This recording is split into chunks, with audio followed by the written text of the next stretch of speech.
Bonjour,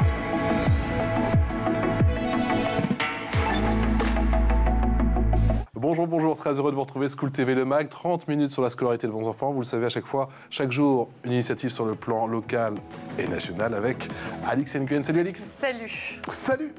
Le sommaire, le voici. Paris 2024. Oups. Nous voilà, il sera beaucoup question pendant ce MAG de performance, du haut niveau, de sportifs valides, non valides, de handicap visible et invisible, et d'un livre très très intéressant. On vous en parle dans un instant. L'image du sportif parfait. La crème du sport se donne rendez-vous en France dès cet été. Les JO, c'est une scène internationale pour des enjeux sociétaux. Les Paralympiques peuvent-ils véritablement changer la donne concernant l'inclusion en France? Quel impact? On en parle là aussi dans un instant. Et puis, comme à chaque MAG, il y a une loupe. Et la loupe, c'est avec Alix. Oui, et je vous parle de Gloria Ablé-Magnon, une lanceuse de poids paralympique de 24 ans, au parcours assez impressionnant. Dans une dizaine de minutes, c'est parti pour l'expression orale.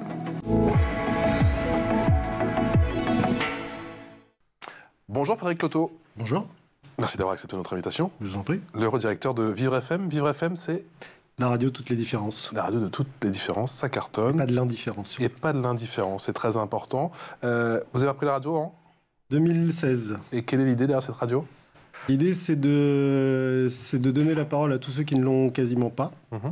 C'est de permettre aussi aux gens... Il y en a beaucoup. Il y en a beaucoup. De permettre aux gens différents de vivre leur vie comme ils l'entendent, sans stigmatiser, mais au contraire en étant toujours positifs et innovants. Ça veut dire que toutes les personnes qui viennent chez nous racontent toujours des histoires qui sont absolument inspirantes et innovantes. À l'image de Simone Thierrot, voilà, qui effectivement a participé à l'une des émissions de Vivre FM. Bonjour Simone, merci d'avoir accepté notre invitation. Vous allez bien? Bonjour, ça va très bien. Ça va très bien. Ex-handballeuse professionnelle et auteur de ce livre vraiment que je vous conseille, L'image du sportif parfait. C'est en auto-édition. Qu'est-ce qui vous a motivé à écrire ce livre, justement, rapidement? Alors, comme j'ai arrêté ma carrière en 2000... Très tôt. Ouais, en 2018, j'avais 25 ans. Ouais. Et c'est vrai qu'en partant du monde du haut niveau, j'avais jamais rien dit. Et tout le monde me posait des questions de pourquoi j'ai arrêté le handball. Donc de là, j'ai voulu sortir du silence. Et on m'a posé énormément de questions. Donc j'ai voulu écrire pour tout expliquer. 2 ans d'écriture, ben ça en valait le coup. On va en parler dans un instant. On est également en Skype avec Dimitri Josvicki. Bonjour Dimitri. Merci d'avoir accepté notre invitation. Vous allez bien? Parfaitement. Un peu jet-lagué. Je reviens de Kobe au championnat du monde de parathlétisme qui avait lieu il y a 2 jours pour moi.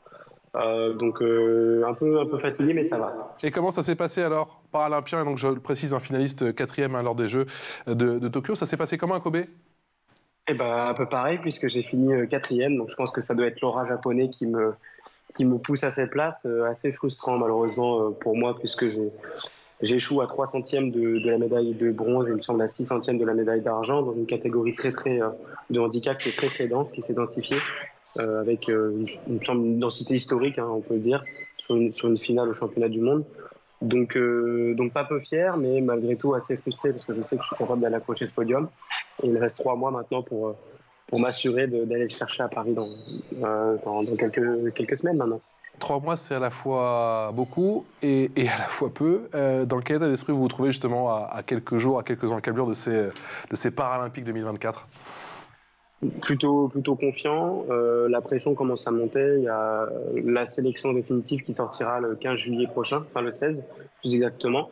Je ne sais pas si je figure dans cette sélection. Il faudra attendre l'avis du comité de sélection. J'ai bon espoir de figurer dans cette liste. Malgré tout, tant qu'on n'a pas notre nom sur la liste, ça reste assez stressant. Mais pour autant, je dois me préparer quotidiennement pour cette finale paralympique qui aura lieu le 31 août pour moi. Donc, pour le coup, voilà, assez confiant, mais avec une certaine pression tout de même de la qualification. Simone, ça vous rappelle forcément des souvenirs, ce regard, ce discours, et quand on est comme ça, quand on est à l'approche comme ça d'un événement assez important, est-ce que vous vous replongez parfois dans vos souvenirs? Parce qu'il n'y a pas si longtemps que ça. Ça fait quand même 6 ans maintenant que j'ai arrêté tout ce qui était professionnel. Mais oui, bah là, de toute façon, moi, j'attends les JO avec impatience. C'est à Paris. Ouais, je vais me replonger dans mes souvenirs. Vous avez l'impression, quand vous en discutez un petit peu autour de vous, qu'il y a une véritable attente? On parle souvent peut-être parfois du manque d'émulation qu'il y a à Paris. Vous, comment vous le sentez En tout cas, autour de moi, je sens vraiment que les gens sont vraiment dans l'attente. Pour les Olympiques et les Paralympiques? Ou c'est un peu différent? Pour les Paralympiques, un peu moins. Mais je vois qu'on en parle de plus en plus. Donc ça va dans le bon sens. Ça va dans le bon sens? Vous aussi, vous le sentez? Il faut. Il n'y a pas le choix. Parce que Il n'y a pas le choix, mais non, parce que là, l'engouement. L'image est sûrement belle de loin. Ouais. De l'intérieur, le nombre de places vendues est à peu près similaire à la courbe qu'il y avait à Londres. Mais on ne sent pas du tout cette émulation. Je crois que c'est peu. Ouais, c'est très peu, c'est 10-15% grand maximum. Tu sens l'inquiétude poindre en ce moment, effectivement. Oui, alors là, on voit la campagne de pub sur les réseaux là, qui commence à circuler. Il y a pas mal de têtes d'affiches sportifs très suivis. Il y a comme Michael Jérémias, autres qui ont aussi pris la parole là-dessus. Ouais. Mais il y a un clair manque de motivation du public. Hein. Michael, qu'on a reçu effectivement il y a un petit peu plus d'un mois, Michael Jérémias sur ce plateau, champion paralympique, effectivement. C'était en tennis, bien sûr, en tennis fauteuil, et c'était du côté de Pékin. Dimitri, vous avez le sentiment que ces paralympiques ils peuvent avoir un véritable impact pour le sujet de l'inclusion en France ou pas ? Oui, forcément. Moi, j'ai toujours été persuadé qu'en paralympique en particulier, on ne faisait pas que ça pour gagner des médailles ou porter le maillot de l'équipe de France. Ça nous concerne. C'est bien pour notre ego et pour notre palmarès plus tard, mais on doit avoir aussi un message d'inclusion, pouvoir montrer à travers le sport qu'avoir un handicap, c'est pas être atteint de déficience, c'est aussi avoir un tas de capacités restantes.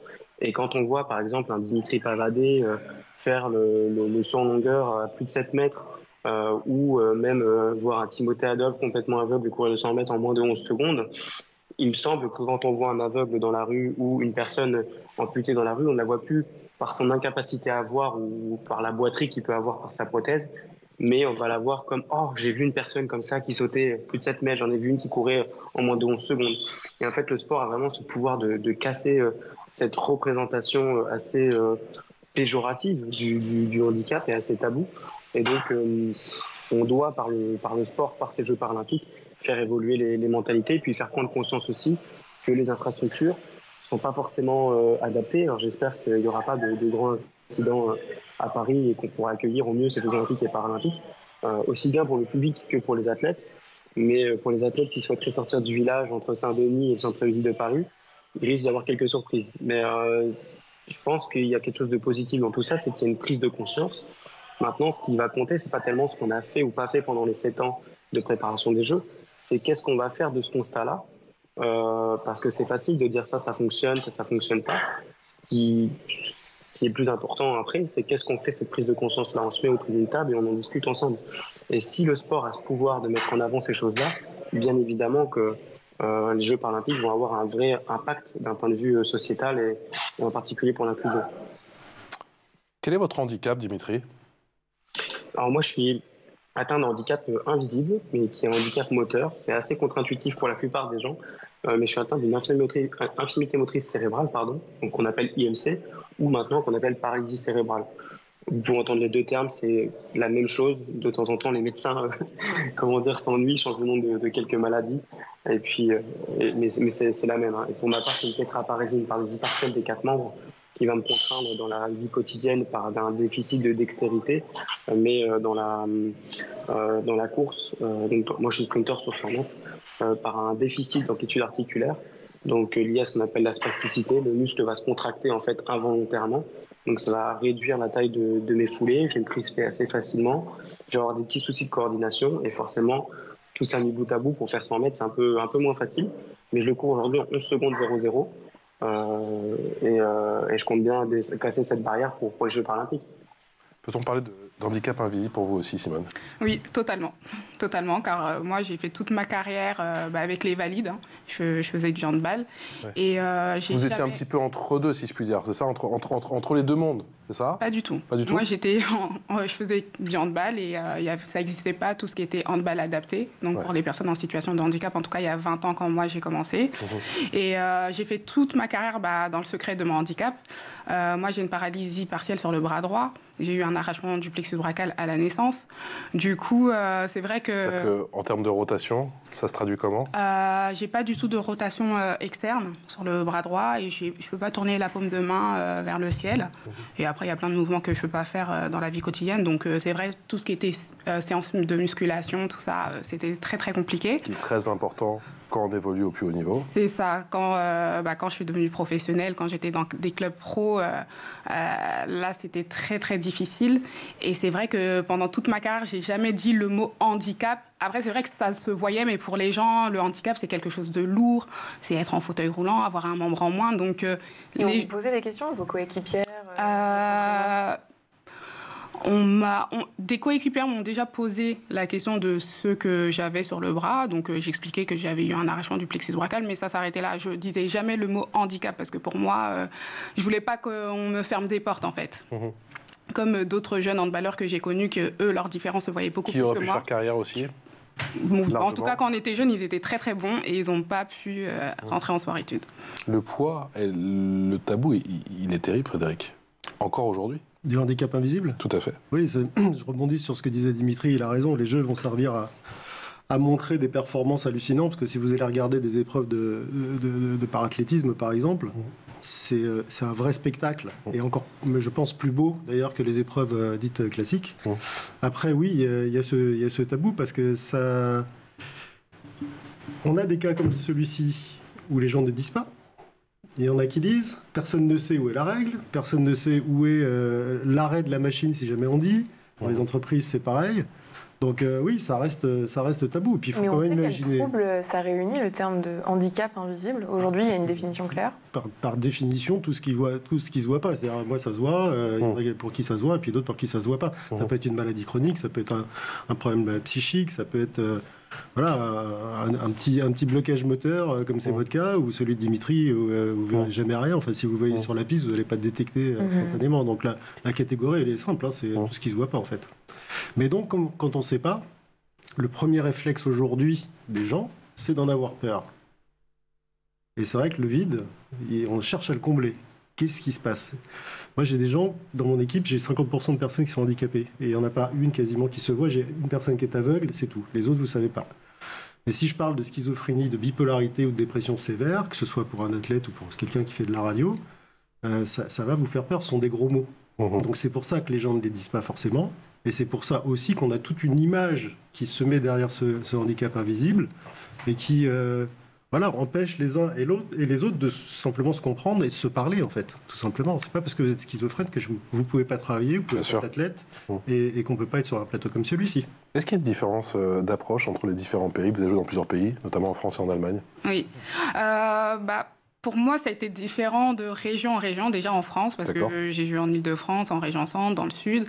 Et c'est vrai que c'était différent. En Île-de-France, c'est vraiment tabou pour dire les choses on m'a jamais posé la question. Après, mais on le sent, quoi. Ouais.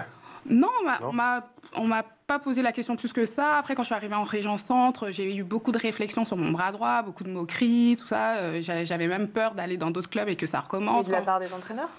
Entraîneurs, joueuses, parce que pour eux, le temps que je dis pas handicap, ils pouvaient pas se douter que non plus que c'était un handicap, donc ils se permettent. Si j'avais dit le mot handicap, les gens ils allaient moins se permettre ou peut-être j'allais pas évoluer autant dans le haut niveau et arriver au plus haut niveau du handball.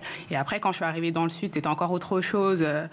On m'en parlait plus du tout de mon bras, donc je me disais ça se voit plus du tout. Enfin, j'ai grandi, donc voilà. Mais après, j'ai appris par la suite que en fait, si ça parlait beaucoup. Mais par derrière, d'accord. Et quand je suis arrivée en Allemagne, on m'a posé la question directement en pleine phase. Donc, et du coup, ils ont pu vous proposer un programme adapté en termes de musculation. Programme adapté, c'est un peu compliqué parce que mon cas, ça reste quand même unique.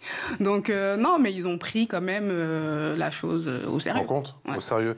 Dans ce que dit Simone, il y a l'aspect douleur, Dimitri. Effectivement, quand on parle d'un handicap invisible, parfois il y a la douleur et l'extrême fatigue vous concernant. Ça peut arriver, vous ne verrez jamais finir un 400 mètres pour ma part avec mes petites jambes, mais en tout cas pas dans la facilité. Après, c'est assez subjectif, gérer la douleur, vous savez, c'est quelque chose qui se cote de 0 à 10 souvent chez les médecins. Et vous pouvez, vous et moi, on peut être soumis à la même séance d'athlétisme. Et puis vous allez peut-être finir à genoux en train de vomir, et moi je serais bien et prêt à recommencer s'il fallait. C'est une question d'habitude et j'ai jamais été dans le corps d'une personne valide, donc en fait je peux même pas comparer ma douleur. Je peux pas dire que je souffre plus ou que je travaille plus qu'un valide. Pour moi, je suis athlète avant tout. J'aime le sport et je me dis que voilà, dans le sport de très haut niveau, il faut aussi savoir dépasser ses limites. Alors attention, en connaissant bien son corps, sachant faire la différence entre une douleur qui est liée à une fatigue à l'effort et une douleur qui est liée à une blessure. Mais ça, on apprend au fur et à mesure de notre carrière. Mais pour revenir sur l'aspect douleur, je ne saurais pas vous dire si je souffre plus que vous ou pas. Oui, l'athlétisme, c'est dur de toute façon, donc on a mal dans tous les cas. Est-ce qu'il a été parfois difficile de parler de votre handicap? Et est-ce que vous avez hésité, un peu comme Simone? Non, en fait, pour ma part, c'est assez spécial puisque j'ai commencé le sport dans le milieu dit valide par le football. L'état d'esprit m'a pas énormément plu. J'ai enchaîné avec le sport familial qui était le rugby. Alors, tout ça avec mon frère jumeau Rémi qui lui n'a pas de handicap. J'ai jamais eu de soucis en fait, bien que j'en ai parlé. Quand on a découvert mon handicap, au moment où je faisais du rugby, on a découvert que je pouvais pas recevoir de coups violents derrière la tête. Donc on a arrêté le rugby, forcément, c'est pas le meilleur sport pour ça. Et puis on s'est mis à l'athlétisme. Et j'ai toujours parlé de mon handicap. Et personne, aussi bien dans le milieu scolaire que dans le milieu médical, que dans le milieu paramédical ou associatif ou sportif, personne m'a dit que j'avais ma place dans le milieu parasportif. Et j'ai dû faire une rencontre quand j'avais 19 ans d'un coach qui est du sport, alors qui n'est plus mon coach aujourd'hui, mais qui m'a mis le pied à l'étrier et qui m'a dit mais attends, au détour d'une conversation comme ça, anodine, mais tu peux faire du parasport, il y a une catégorie pour toi. Et moi, je pensais que mon handicap n'était pas assez important, entre guillemets, pour faire du paralympisme. Parce que j'étais tout simplement ignorant du mouvement. Et pourtant, j'ai été éduqué sans trop de difficultés vis-à-vis de mon handicap. J'ai toujours accepté, j'ai jamais eu de mal à en parler. Et je suis ergothérapeute. J'étais en plus sensibilisé au handicap et je ne connaissais même pas ma possibilité d'y participer. Donc, c'est aussi ça l'enjeu des Jeux paralympiques. C'est de montrer au futur Dimitri et puis à tous les Français et Françaises de façon générale qu'ils ont leur place dans ce mouvement-là, si jamais ils s'y sentent, qu'il y a des classifications qui existent et que tout le monde a le droit de faire du sport. Parce qu'en fait, on ne sait même pas. Et moi, je suis persuadé que le futur ou la future championne paralympique de Paris 2024 va rester à la maison devant sa télé à les regarder parce qu'elle ne sait juste pas qu'elle peut y participer. Donc on a aussi cet enjeu-là d'expliquer aux gens que ça existe et que tout le monde puisse se reconnaître dans un handicap visible ou invisible dont on parlait tout à l'heure. Et vous, quel a été votre soutien à l'époque? Qu'est-ce qui vous a permis de rester déterminé malgré l'adversité, les moqueries En fait, comme moi, je parlais pas du tout de handicap, même avec mes amis. En fait, personne ne savait. J'étais vraiment dans mon silence. Et non, après, moi, c'est vrai que quand je faisais du handball, c'était très dur. C'est pour ça, dans mon livre, je parle de la santé physique et mentale chez les sportifs de haut niveau, parce que même si physiquement, il y a plein de choses qui étaient compliquées, mentalement aussi, donc ça joue dessus. Mais après, c'est vrai que être avec des coéquipières, faire un sport collectif, avoir des amis, des copines, ça, je pense que ça fait tenir. Et moi, j'ai toujours continué mes études à côté parce que pour moi, c'était un échappatoire, en fait, de continuer à faire autre chose que du sport. Qu'est-ce qui vous a poussé à écrire justement ce livre? Vous l'évoquiez, ce livre, L'image du sportif parfait. C'est comme j'ai arrêté assez jeune, justement, à 25 ans. Tout le monde me posait des questions. Pourquoi t'as arrêté? Quel dommage. Ça vous a étonné, du coup, qu'on vous pose autant de questions et de vous dire que mon histoire peut peut-être inspirer? En fait, c'est même pas par rapport à mon histoire. Je me suis dit, en fait, ça intéresse les gens de savoir pourquoi j'ai arrêté. Enfin, je pensais pas que ça pouvait intéresser les gens, mais en fait, pour ma famille, pour mes amis, même pour les personnes de ma ville où j'ai commencé le handball, à Massy, voilà, quand je retourne à Massy, dans la rue, tout le monde me demande pourquoi t'as arrêté là. C'est dommage quand même. Ouais. Voilà, donc de là, à la base, j'avais juste fait un article de presse et j'avais expliqué, mais j'ai eu encore plus de questions et c'est vrai que les gens, ils veulent qu'on explique tout en 5 minutes. Pour moi, c'est impossible, donc de là, j'ai voulu écrire. C'est bon, forcément. Et au quotidien, vous en avez des exemples comme ça, j'imagine? Des histoires fabuleuses avec dans nos invités, mais ce qui est marrant, des hommes et des femmes qui se dépassent au quotidien. Cette dichotomie entre je dis rien pendant que je suis en action et puis après je sors carrément un livre, quoi. D'un seul coup, il y a un besoin de s'exprimer qui est absolument vital. Et en fait, c'est ça que je vois moi, notamment dans les invités qu'on reçoit, c'est que ça leur sauve la peau, tout simplement. Le fait de dire, de parler, de se révéler, de partager, de se sentir moins seul aussi, parce que j'imagine que pendant toute une carrière, on cache où on ne dit pas en tout cas. Même assez proche, c'est Même dingue. assez proche, Ouais. on se sent quand même encore plus seul le soir dans certaines circonstances, notamment en cas de défaite par exemple, où là on se dit en plus j'ai pas réussi quoi. Mais non, le fait de partager, c'est un truc qui a un impact phénoménal. Nous, on le voit avec les auditeurs qui écoutent des émissions comme celle dans laquelle vous êtes passé. Et Qu'on peut citer, hein. le jour où. Le jour, Le jour effectivement, sur Vivre FM, Et, avec Simone Thiraud. et tous nous disent que c'est d'un seul coup, ils sont reconnus. Et le fait de se reconnaître, c'est déjà enlever cette notion d'isolement. Les jeux vont aussi servir à ça. Ça va servir à ça. Après, dans les jeux, ce qui est un peu plus compliqué pour le grand public, c'est les histoires de catégories. Et la raison pour laquelle, d'ailleurs, un des plus grands nageurs français, Théo Curin, a arrêté la compétition, parce qu'en fait, c'est pas lisible, donc ça, c'est dommage. Et la deuxième chose, puisqu'on parle de handicap invisible, c'est le fait que le sport adapté ne soit pas totalement représenté. Donc là, on parle de handicap psychique, de troubles neurologiques et de gens qui sont ultra performants. Moi, j'ai reçu un skieur qui revenait la veille ou le matin même de championnat du monde en Pologne. C'était pendant l'hiver, là. Et il est arrivé avec ses 4 ou 5 médailles. Il y en avait 4 d'or et une de bronze, enfin, ou une d'argent, je ne sais plus. Et ce type, on le met sur les jeux, il rafle tout. Alors peut-être que sur les jeux 2030 d'hiver, ils seront au complet. Mais là, il y a peu de catégories de personnes handicapées invisibles qui vont apparaître dans ces jeux. Mais aujourd'hui, il existe un hand adapté au handicap? Alors, non, pas du tout. Justement, je sensibilise beaucoup là-dessus parce que maintenant, la Fédération française a beaucoup travaillé sur la question du handicap. Donc maintenant, on a le handball fauteuil, le handball sourd, mais toujours rien pour le handicap invisible. Pourtant, je ne suis pas la seule handballeuse à avoir arrêté par rapport à une maladie ou un accident. Donc voilà. Donc, pour l'instant, toujours rien pour le handicap invisible. Donc, il faut sensibiliser. D'autres joueuses ou joueurs encore d'activité qui vous ont contacté après votre histoire? Oui. Qui n'osent pas peut-être... Qui ont quelque chose non, mais après, oui, j'ai des amis qui ont lu le livre, qui m'ont contacté, qui ont été étonnés de mon parcours dans mon silence, tout ça. Donc, oui. C'est forcément très inspirant. C'est parti pour la loupe, et la loupe, c'est avec Alix. Et Alix, tu reviens pour nous aujourd'hui sur le parcours étonnant de Gloria Agblé-Magnon, une lanceuse de poids paralympique de 24 ans. Et oui, cette athlète originaire de Vierzon, dans le centre Val-de-Loire, représentera la France aux Jeux paralympiques de Paris 2024. Gloria vit avec un handicap mental, une déficience intellectuelle plus exactement. Elle fait donc partie des athlètes avec un handicap invisible. Dans son quotidien, son handicap se manifeste par un besoin de temps supplémentaire pour comprendre des instructions, des directives ou des tâches administratives.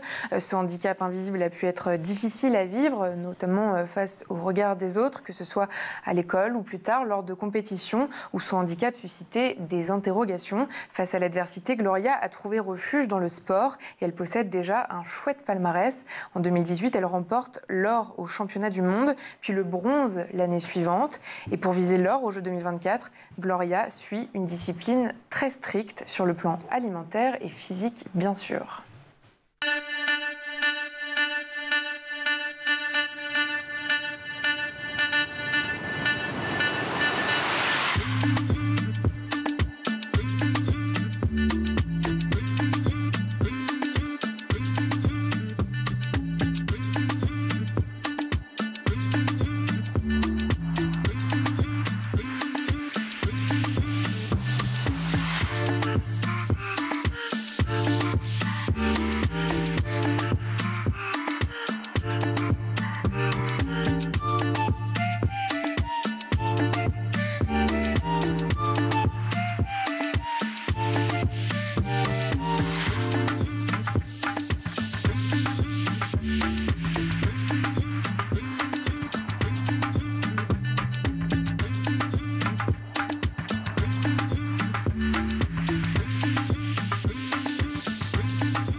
Et Gloria ne manque pas d'ambition. Elle espère participer à encore 2, 3, voire même 4 éditions dans les années à venir. Simone, est-ce que, comme Gloria, vous communiquez sur les réseaux sociaux? Est-ce que c'est un bon vecteur pour sensibiliser? Oui, là, dernièrement, Depuis la sortie de mon livre, enfin depuis que je suis sortie du silence surtout, je communique énormément sur le handicap invisible.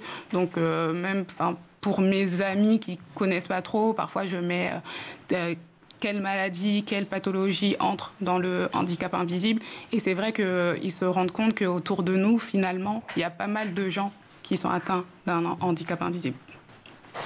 Dimitri, je ne l'ai pas précisé, mais c'est vrai que vous intervenez aussi en entreprise pour l'inclusion des personnes en situation de handicap. Et ça, vous l'avez précisé, vous êtes diplômé d'État en ergothérapie. Quand vous intervenez, qu'est-ce qui surprend le plus votre auditoire concernant votre histoire ? Mon handicap, en fait. Quand j'explique aux gens que j'ai un handicap, déjà, souvent, ils ne comprennent pas parce qu'ils ont en face d'eux un jeune homme. Alors que je fais du 100 mètres, donc je suis un peu musculeux, donc en bonne forme. Et quand on leur explique qu'il y a une paralysie, alors qu'ils m'ont vu marcher pour aller sur la scène, etc., ils ne comprennent pas forcément. Alors je leur explique tout simplement que le handicap, il ne doit pas définir la personne à travers un exemple tout bête. Là, par exemple, j'ai vu certains d'entre vous sur le plateau porter des lunettes. Les lunettes, c'est une aide technique, vous voyez, pour compenser une déficience visuelle. Pour autant, on ne dit pas de toutes les personnes qui ont des lunettes que ce sont des personnes handicapées, et on les définit encore moins par cela. Pourquoi on ferait de même avec une personne qui a ses fesses posées dans un fauteuil roulant, qui est juste en fait un moyen de compensation de son handicap pour se déplacer, vous voyez. Et quand je donne ce genre d'exemple, les gens sont là, ah ben oui c'est vrai, en fait entre des lunettes et un fauteuil roulant, en fait il n'y a aucune différence, c'est tous les deux des moyens de compensation d'une déficience visuelle et ça ne définit en rien, d'une déficience pardon, et ça ne doit en rien définir la personne. Qu'elle ait des lunettes ou un fauteuil, c'est une personne qui peut très bien être feignante, travailleuse, gentille, méchante, agréable, désagréable. C'est une personne normale à la fin, en fait. Et le handicap, en fait, ne doit en aucun cas, et ses déficiences, définir la personne. Donc c'est vraiment ce qui surprend le plus les gens, en fait, quand on intervient, c'est ce genre de petits exemples du quotidien, mais qui, en fait, une fois qu'on en parle, qu'on les met sur la table et qu'on décide d'en parler tous ensemble, paraissent comme une évidence. En fait, le plus gros problème du handicap, mais comme pour plein de choses, la xénophobie, le racisme, l'homophobie et tout ce truc-là, c'est la peur de l'inconnu. En fait, quand on ne sait pas, on préfère se renfermer sur des choses qui nous rassurent, donc des choses qu'on pense vraies, par des biais de confirmation et plein d'autres choses, plutôt que d'aller se confronter à la réalité. Et en fait, quand on décide d'en parler autour d'une table et qu'on dit hey, je suis handicapé, on peut en parler, il n'y a pas de problème, les gens se sentent tout de suite plus à l'aise d'en parler. Et c'est un travail de longue haleine, mais les Jeux paralympiques, encore une fois, nous permettent, c'est grâce à ces Jeux, que les entreprises, dans le cadre de leur politique RSE, s'intéressent à des parcours comme le mien, mais à d'autres sportifs aussi. Et c'est très bien, parce que ça permet, à travers le sport, de parler d'un sujet qui est très tabou, et dont on parle très peu finalement en France.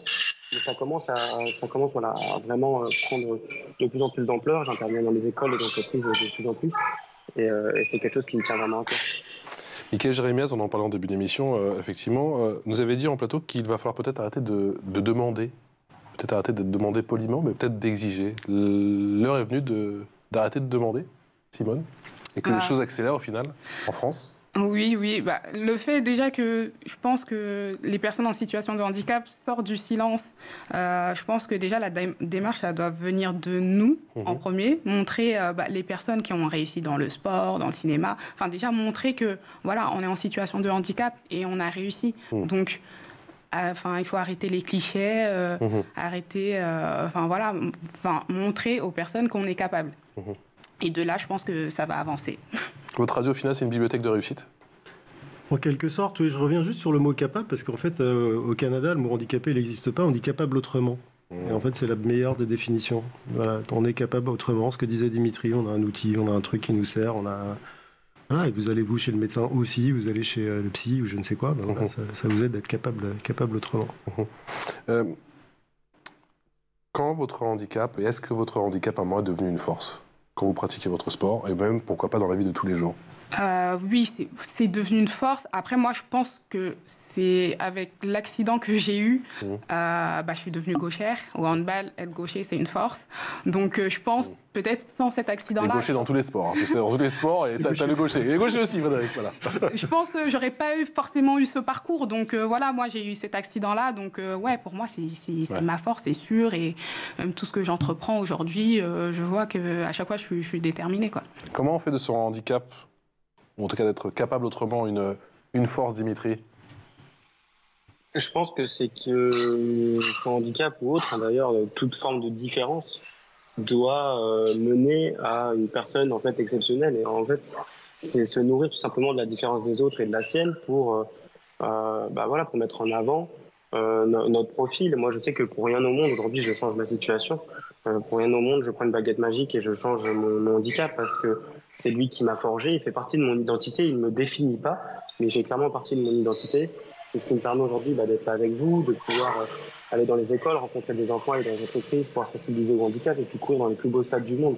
Donc pour rien au monde, je changerai cette chose-là. Comment on en fait une force après, c'est d'en prendre conscience tout simplement et de se dire soit je me morfonds et puis je ne fais rien, soit je me dis comment je peux faire, comment je peux compenser ma situation pour avoir quelque chose de mieux. En fait, comme je dis aux enfants bien souvent, la vie c'est pas Melrose Place. Donc, à un moment donné, c'est difficile.